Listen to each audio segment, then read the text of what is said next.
எடுத்துரைத்துப்பட்டேன். வணக்கம். அதாவது இன்று எமதம் நான் எடுத்துக் கொண்டிருக்கின்ற சென்னையில் என்னை பாராட்டி ஆவடிகளை அமுதம் நியாயவடி கிளையிலே பணிபுரிந்து கொண்டிருக்கின்ற உலகநாடு பாப்பநாடை சேர்ந்த அருமை தம்பி ரவிச்சந்திரன் ரூபாய் 200 அன்பளிப்பு அளித்துள்ளார்கள். தம்பி அவர்களுக்கு நன்றி.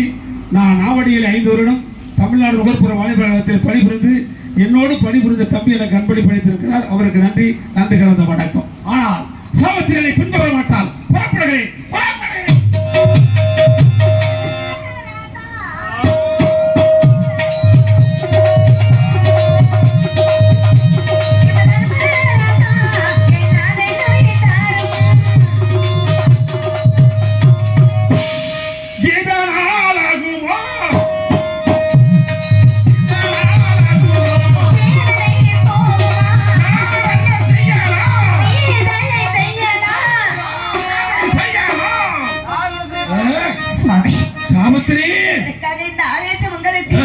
என்னை பார்த்தால் பாவமாக இல்லையா?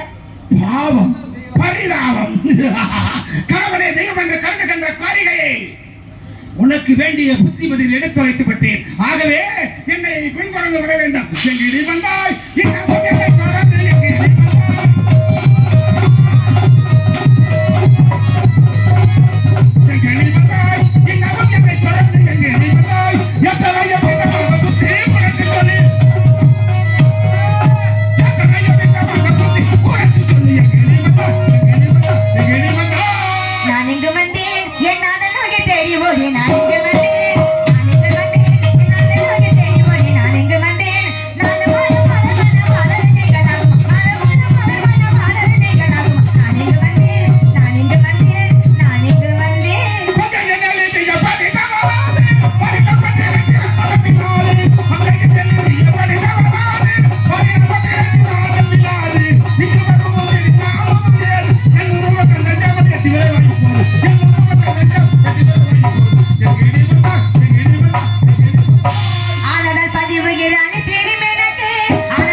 சாவித்திரி, வேண்டுமானால் உனக்கு ஒரு வழி சொல்லுகிறேன்.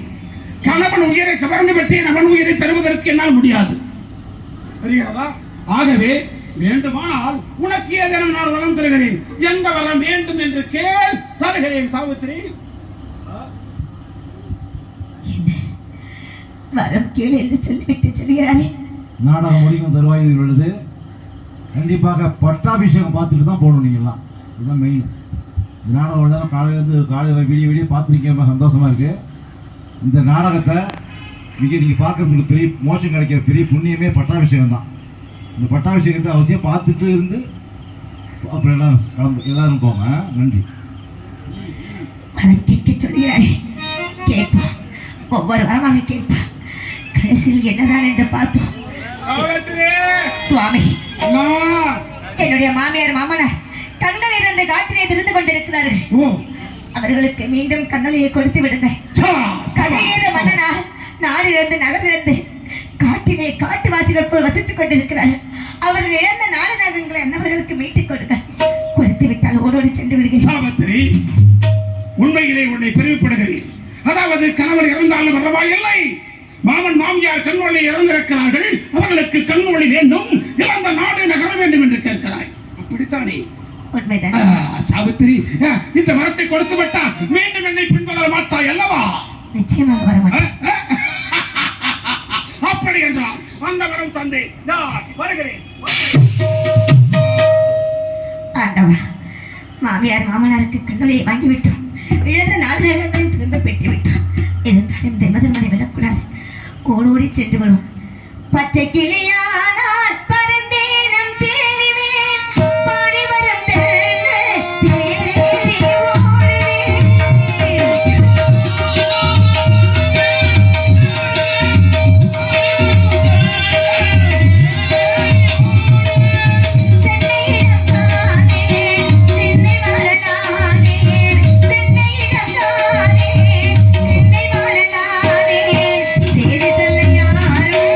தூது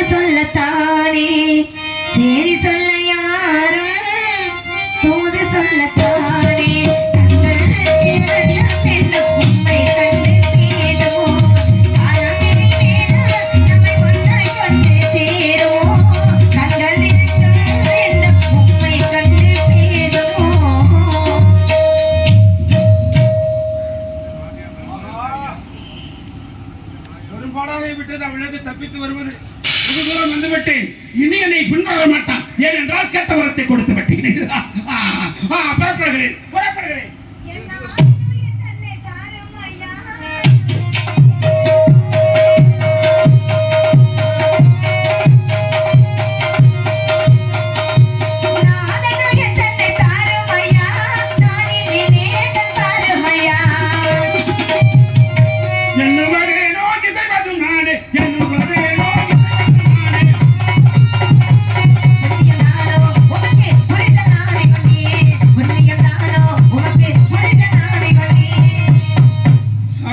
சுவாமி, கேட்ட வரத்தை கொடுத்து விட்டேன்.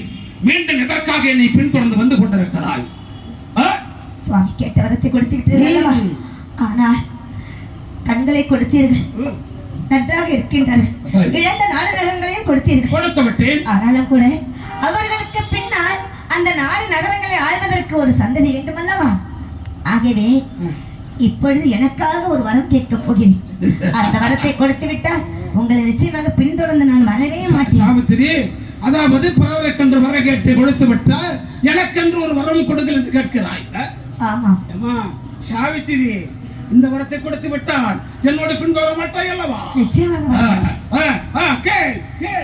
பரமதேவன் அன்பை தீமை பதிவு கொண்டவா, பாதத்தோட கண்ணுகளின் மீது கண்டவா.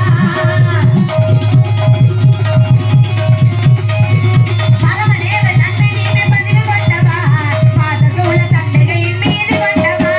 பாலனண்டு நாட்டரிக்க ஆவலாகினேன், பாலனண்டு நாட்டரிக்க ஆவலாகினேன். பகலில் வரமதையை தந்தருள்வீரே. சுவாமி, எனக்கு ஒரு புத்திர சந்தானத்தை கொடுங்கள். அப்படியா? பரிதாபமாகத்தான் இருக்கிறது. இவள் வாழ்நாளிலே சந்தோஷமாக இருக்க வேண்டும் என்றால் ஒரு குழந்தை இருந்தால் அதை பார்த்து கொண்டு சந்தோஷமாக இருப்பாள். அம்மா சாவித்திரி, அப்படி என்றால் உன் வயிற்றேறி ஒரு குழந்தை ஜனிப்பதற்கு வரம் தந்து விட்டேன். இனி என் பின்னால் நாடாது இதோ அழைத்து விட்டேன். வருகிறேன். இந்த யமதர்மனுக்கு புத்தி மதிமயங்கி விட்டதா என்னவென்று தெரியவில்லை. குழந்தை வரத்தை கேட்டவுடனே இந்த குழந்தையை கொடுத்து விட்டு சென்று விட்டார். குழந்தையோடு வீதியிலே சென்றார். அடியே சாவித்திரி, உன் கணவன் இறந்து விட்டார். இந்த குழந்தைக்கு யார் அப்பா என்று கேட்டால் என்ன சொல்வேன் ஐயா? விட என்ன செய்வேனும்? போவோம் யமதர்மராஜனை நோக்கி.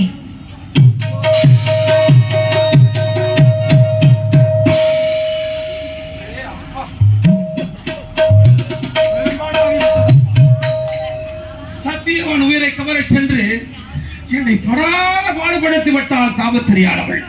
எப்படியோ தப்பித்து யமபட்டணம் வந்து வெட்டி. யாரோ தூதர்களே, பூலோகத்திலிருந்து ஒரு சாவித்திரி பெண்ணானவள் என்னை பின்தொடர்ந்து வந்து கொண்டிருக்கிறாள். அவளை பார்த்தால் யமபட்டணம் வந்தாலும் வந்து விடுவாள் போல இருக்கிறது. ஆகவே நம்முடைய கோட்டை வாயில் கதவெல்லாம்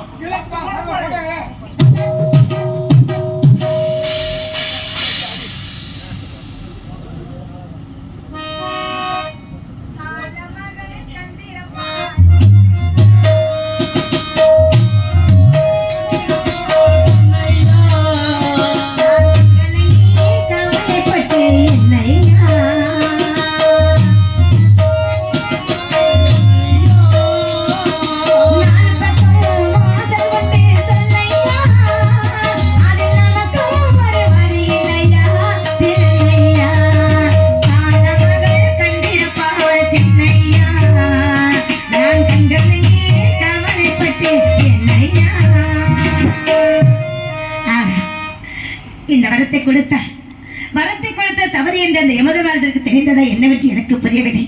எப்படியும் அவரை பின்தொடர்ந்து வருவேன் என்று முக்கோட்டை கதவுகளையும் இழுத்து சாத்தி வைத்திருக்கின்றாரே.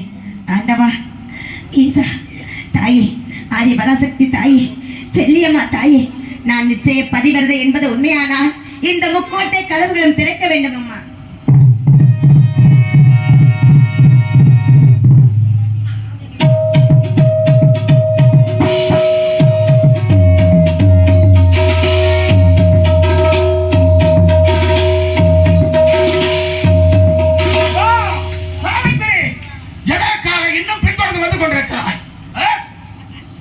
சுவாமி, எதற்கு இந்த ஆவேசமும் கோபம்?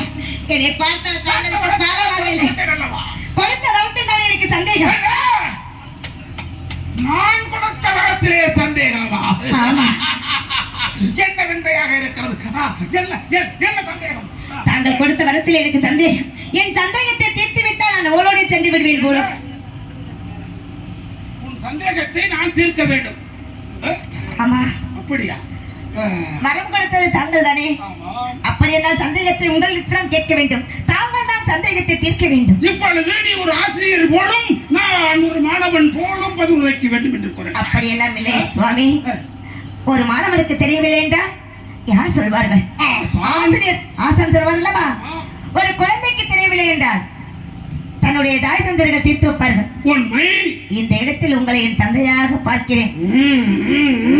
மகள் கேட்கும் சந்தேகத்திற்கு தாங்கள் விளக்கம் அளித்துத்தான் ஆக வேண்டும். அறுக்க சிறப்பது என்ன? அறுக்க அறுக்க சிறப்பது என்ன? அறுக்க அறுக்க அறுக்க அறுக்க சுரப்பது தென்னம்பாலை. இறைக்க சிறப்பது? இறைக்க இறைக்க அதாவது இறைக்க இறைக்க சுரப்பது மணற்கேணி. முடிந்து விட்டதா? சந்தேகம் முடிந்து விட்டதா? இன்னும் இருக்கிறது சுவாமி. இன்னும் இருக்கிறதா? கறக்க சிறப்பது என்ன? முடிகிறதா சந்தேகம்? அதாவது கறக்க கறக்க கறக்க கறக்க கறக்க சொல்லப்பது அதாவது பசுவின் பால். சுவாமி, அறுக்க சிறப்பது தென்னம்பாலை, இறைக்க சிறப்பது மணற்கேணி, கறக்க சிறப்பது பசுவின் பால். இன்னும் ஒரே ஒரு சந்தேகம் கேட்கிறேன் என்று தவறாக நினைக்க வேண்டாம். ஏனென்றால் உங்களை என் தந்தை என்று சொல்லிவிட்டேன். ஒரு தந்தையிடத்தில் ஒரு மகன் கேட்கிறேன் கேள்வி என்று தாங்கள் ஆவேசப்படக்கூடாது, ஆனால் ஆதங்கப்படக்கூடாது. எதற்காக தெரியுமா? நான் கேட்கக்கூடிய கடைசி கேள்வியில் உங்களுக்கு என்ன நடக்கும் என்று எனக்கே தெரியாது. சாவித்திரி, என்ன சொல்வதை பார்த்தால் எனக்கே பயமாக இருக்கிறது.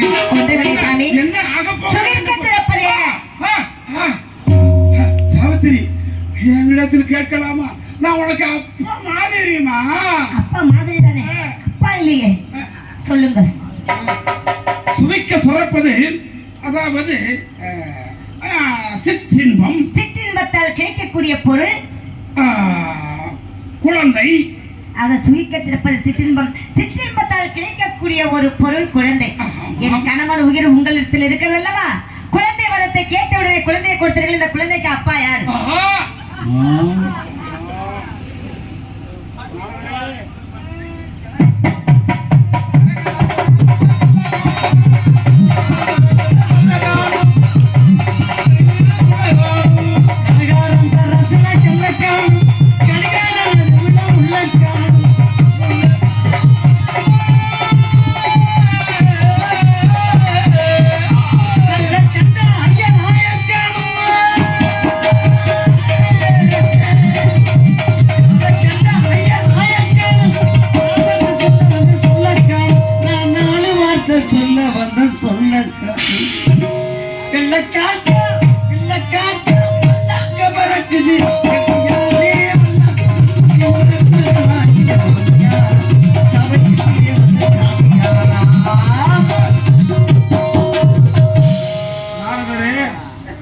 என்ன தாண்டவம் ஆடிக்கொண்டு வருகிறது? பெருக்கி வேலை செய்யும்.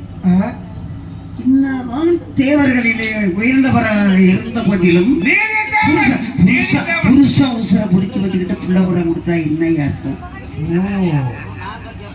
அதற்காக தாங்கள் ஒன்றும் தவறு இழைக்கவில்லையா நாரதரே? நான் என்ன தவறு இழைக்கிறேன்? தாங்கள் ஏதும் தவறு இழைக்காதவள் போல் கூறுகிறீர்கள். சாவித்திரை சந்திக்கின்றவர்கள் என்ன தெரிவித்தீர்கள்? தீர்க்க சுமங்கலி பவா என்று தெரிவித்திருக்கிறீர்கள். அவரிடத்திலே தீர்க்க சுமங்கலி பவா என்று தெரிவித்துவிட்டு எப்படியேனும் சத்தியம் விட வேண்டும் என்று என்னிடத்திலே வாதாடினீர்கள். அப்ப நான் என்ன தெரிவித்தேன்? சத்தியவான் உயிரை எப்படி ஏனும் பிடித்து விடுவேன் என்று தெரிவித்தேன். இருவருமே பதிவிரதா பத்தினி பெண்ணிடம் தோற்றுவிட்டோம். பதிவிரதா பத்தினி பெண்ணானவள் நமக்கு தாய் போன்றவர்கள் அல்லவா? தாயிடம் தானே தோற்றோம். அம்மா, மகளே சாவித்திரி, சாவித்திரி கணவனை எழுப்பி தருகின்றேன்.